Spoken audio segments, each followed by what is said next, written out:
अभी एक rapid fire करें आपके साथ। जरूर जरूर। रामायण की एक लर्निंग क्या है आपकी लाइफ में? रामायण की एक लर्निंग है कि हमेशा ही आप सभी से आप नम्रता से व्यवहार करें, तभी आप जीवन की हाइट्स पर पहुंच सकते हैं, तभी आप एक अच्छे लीडर की, क्योंकि आप कहते हैं यही क्वालिटी होती है कि जब आप नम्रता से रहेंगे तभी आप सबसे ऊपर पहुंच पाएंगे। अभी आपकी इंस्पिरेशन कौन है? इंस्पिरेशन पहले तो मेरे अब्दुल कलाम जी बहुत बड़ी इंस्पिरेशन है, मेरे नाना श्री और शील प्रभुपाद जी। कभी ऐसा हुआ है कि मैडम का सर का क्लासमेट क्वेश्चन सॉल्व नहीं हो रहा हो और फिर अभी ने सॉल्व कर दिया हो? ऐसा तो कई बार होता है क्लास में मेरे साथ कि कभी सॉल्व नहीं हो रहा होता, मैं कहता हूँ सर यहाँ पे छोटा सा साइन का मिस्टेक था, तो ऐसा काफी होता है, but I surely respect all my teachers. अरे वाह। तो अभी फ्यूचर में चल के क्या बनना चाहता है? फ्यूचर में चल के पहले तो मैं एक आईएफएस के रूप में देश की सेवा करना चाहता हूँ, एंड एक ऑथर और स्पीकर हमेशा ही मैं रहना चाहता हूँ। क्लास में टॉप करते हो आप हमेशा, कभी सेकंड या थर्ड हुए हो, इसका कभी दुख होता है आपको? अभी तक तो ईश्वर की कृपा से नहीं हुआ हूँ, बट एक चीज है, अगर कभी होगा भी तो आगे दुख नहीं होगा, because all of these are temporary, what is permanent is knowledge. Very good, very good.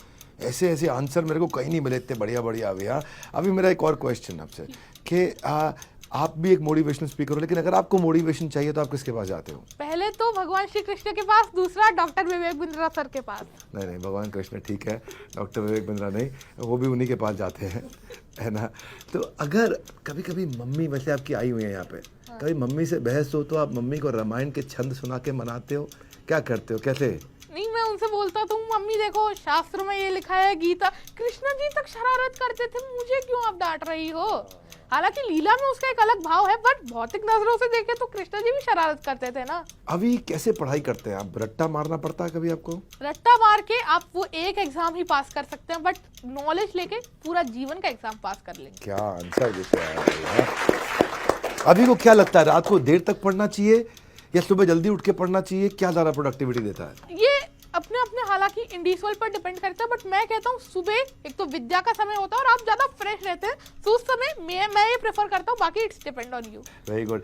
अभी शर्मा को कौन सा सब्जेक्ट सबसे तंग करता है? कोई भी सब्जेक्ट नहीं करता, बट हाँ मुझे कभी कभी ऐसा होता है कि मुझे इंग्लिश पढ़ना या फिर कोई भी एक ऐसा साइंस का, मुझे बायोलॉजी पढ़ना थोड़ा सा डिफिकल्ट लगता है, थोड़ा सा बोरिंग लगता है। कभी ऐसा हुआ है कि स्कूल में कोई टीचर एब्सेंट हो और फिर अभी को बोला गया अभी आके पढ़ा दे हमारे को? कभी कभी होता है, एक्चुअली ये इंसिडेंट मेरे साथ हुआ था कि बच्चों ने मुझे कहा था, तो एक बार हाँ मेरे मस्ती मस्ती में पढ़ाया भी है, बट यस थोड़ा उस समय बच्चा था तो मस्ती करी थी मैंने वो भी। अरे वाह। भगवान कृष्ण भगवान राम में, अच्छा आपने बताया दोनों से ही में, लेकिन किसका ज्यादा इन्फ्लुएंस है आप पे? किसका ज्यादा इन्फ्लुएंस है? मैं कहूंगा कि भगवान श्री कृष्ण का एक्चुअली मुझ पे थोड़ा ज्यादा इन्फ्लुएंस है, क्योंकि उनकी दोनों ही है। कृष्ण जी का हमें अनुसरण करना चाहिए, राम जी का हमें अनुकरण करना चाहिए। बिल्कुल ठीक, बिल्कुल। एक का अनुसरण, एक का अनुकरण, है ना। एक की बात को मानना है और एक के जैसा जीवन पालन करना, यानी कि कृष्ण की बात को मानो और भगवान राम के जैसा जीवन जियो।